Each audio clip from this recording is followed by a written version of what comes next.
There's a plumbing company right now sitting on 500 old customers in their CRM. People who called once, got their drain cleaned, and vanished. And that list of 500 old customers could bring back $50,000 in revenue, but nobody is picking up the phone and calling them. I've consulted over 100 companies, including 8-figure businesses, on how to bring back revenue from old customers using the power of AI. So built out exactly what a dead lead revival campaign would look like for a plumbing company. And the numbers look kind of insane. If you're a contractor sitting on a pile of leads that you'd like to re-engage or reactivate, then you do work with 3 companies every month. And if you want to speak to me one by one, I do also offer free consultation calls, which you can find in the first link in the description. If you're interested, go and grab yours now. And now let me show you a real call of the AI reactivating an old customer. So let's start by discussing the problem of dead leads. So leads that initially, as you can see in day 0, they're hot leads. We have had an engagement with them, communication with them, and slowly over time, they are cooling and becoming colder and colder. And you can see that quickly from initial touch point to, let's say, around 60 days, so 2 months, though, starts to become a bit colder until they just die out within the 90 plus days.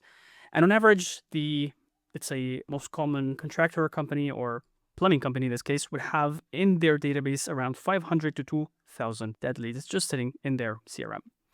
And those are people who you've worked with, you've had a touch point, if not even they were customers before, and you could easily reactivate them on a regular basis.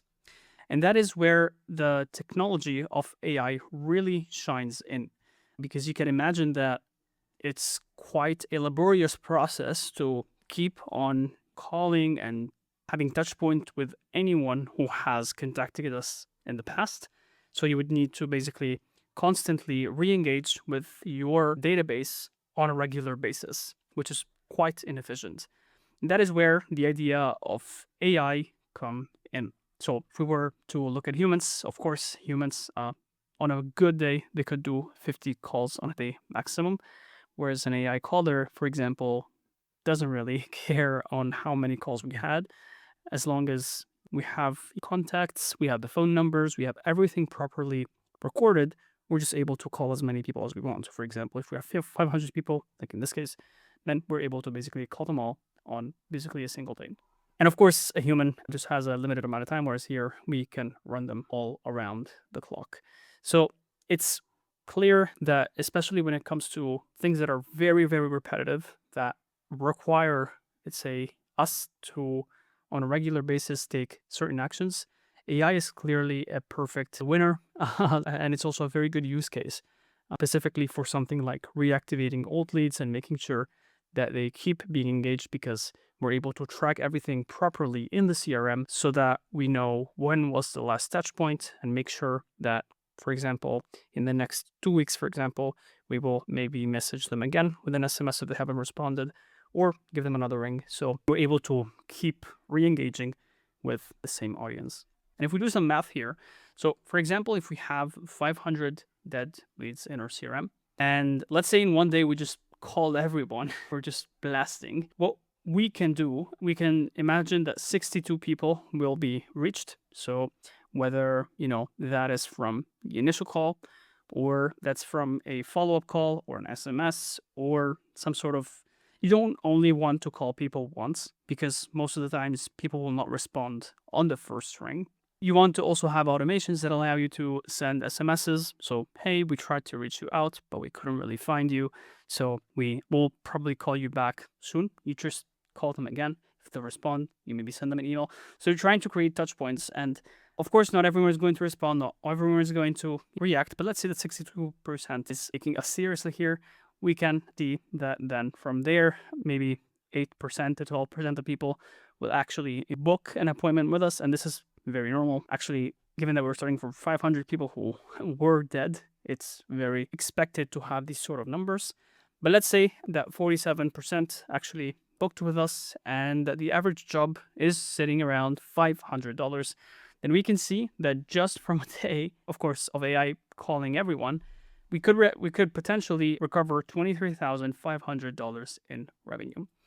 And as I mentioned before, this is something that you could run on a regular basis every month, where you are trying to reach out to people who maybe have not responded, or that, let's say, are going into the 90-day period, and you constantly want to re-engage and see whether they might need, again, your services.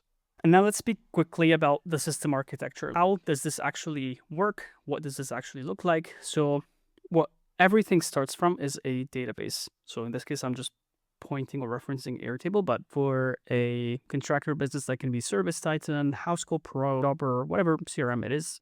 And just reference Airtable because we can really record everything here, which comes, the data comes from Service Titan, and then we bring it here into Airtable to manage it and make sure that we're logging everything and stuff like that. And then it's a one-way sync with whatever CRM you're using. And then what we're doing is that we're using a tool called NA10 to basically connect a database with the AI caller, which in this case, it's done by Vapi, so that we basically do the call and then we bring back all the data into Airtable so we can record they have responded, they have not responded, and maybe we record also the attempts. So we have sent the SMS, well, they have not responded, so maybe let's send them an email. So we're trying to do a multiple, recording everything in Airtable so that we can reach out to them in the best way possible so we can find them where they are basically.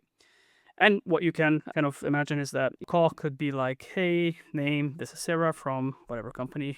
We worked on your plumbing last year and wanted to check if anything is still running smooth, need any maintenance. And of course, the messaging can really change depending on what exactly you want to do. So for example, there is a use case where you could just bump like this, but you could also offer a specific offer where you say, hey, we're offering 20% or 50% to returning customers.